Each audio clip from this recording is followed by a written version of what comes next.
Hallelujah. सबको जय मसीह के स्वागत है आप सबका मेरी भविष्यवाणी की पुस्तक में। रोज के पवित्र वचन को सुनने के लिए सब्सक्राइब करें हमारे YouTube channel Holi ghost productions को और बेल आइकन पर क्लिक करके ऑल नोटिफिकेशन सेट करें। आइए मेरी भविष्यवाणी की पुस्तक से आज के पवित्र वचन को पढ़ते हैं, जो परमेश्वर के दास प्रेरित अंकुर यूसुफ नरोला जी के द्वारा लिखा गया है।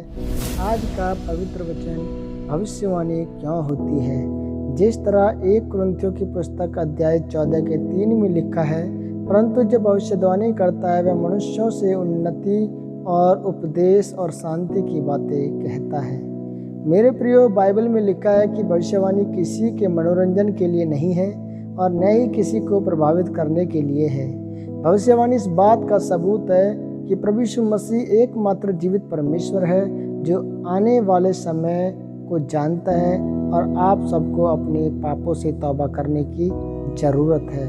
मेरे प्रिय, भविष्यवाणी इसलिए होती है कि आप तौबा कर सकें और परमेश्वर में आगे बढ़ सकें। बाइबल में कुरिन्थियों 14:3 में लिखा है कि भविष्यवाणी आपको शांति, उपदेश और उन्नति की बातें बोलती है।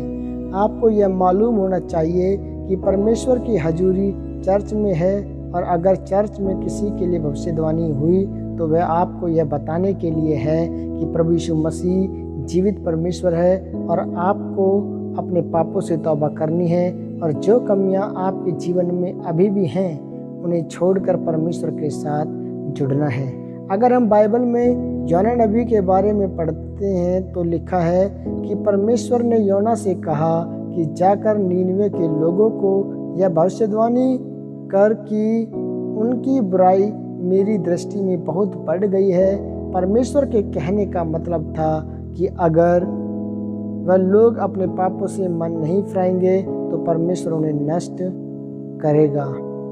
जब योना नबी ने वहां पर जाकर यह सब कहा तो नीनवे के लोगों ने परमेश्वर के वचन की प्रतीति की और उस नगर के राजा से लेकर सब लोगों ने टाट ओढ़कर उपवास किए और अपने कुकर्मों से मन फिराया, यहाँ तक कि अपने पशुओं से भी उन्होंने उपवास करवाया। उन्होंने पश्चाताप किया और फिर जो परमेश्वर का भड़का हुआ कोप था वह उनके लिए शांत हो गया और परमेश्वर ने उन पर दया की। मेरे प्रिय, भविष्यवाणी आपको परमेश्वर में मजबूत करने के लिए होती है। उसी प्रकार जब आज के लोगों के लिए भविष्यवाणी होती है तो कई लोग तो उसे सुनकर अपने पापों से मन फिरा लेते हैं, लेकिन कई लोग परमेश्वर और उसके दास के बारे में बातें करने लगते हैं और फिर वह भविष्यवाणी उनके जीवन में पूरी नहीं हो पाती। आज लोग परमेश्वर की बात को सुनकर भी पाप, चोरी, चुगली, व्यभिचार नहीं छोड़ना चाहते और फिर भी यह उम्मीद करते हैं कि परमेश्वर उन्हें बड़ी बड़ी आशीषों और गवाहियों के साथ खड़ा करेगा। मेरे प्रियो, अगर आप अपने जीवन में परमेश्वर में उसके भलेपन, दया में बढ़ना चाहते हैं तो अपने पापों को छोड़कर चर्च में उसके वचन और उसके दास के द्वारा की गई भविष्यवाणियों को सुनकर मन फिराएं। तब परमेश्वर आपके जीवन में भी अपने बड़े कामों को करेगा और आपको ऊंचा और आशीषित करेगा। आमीन, आमीन। यह अंगीकार आपकी तरफ से किया जाए।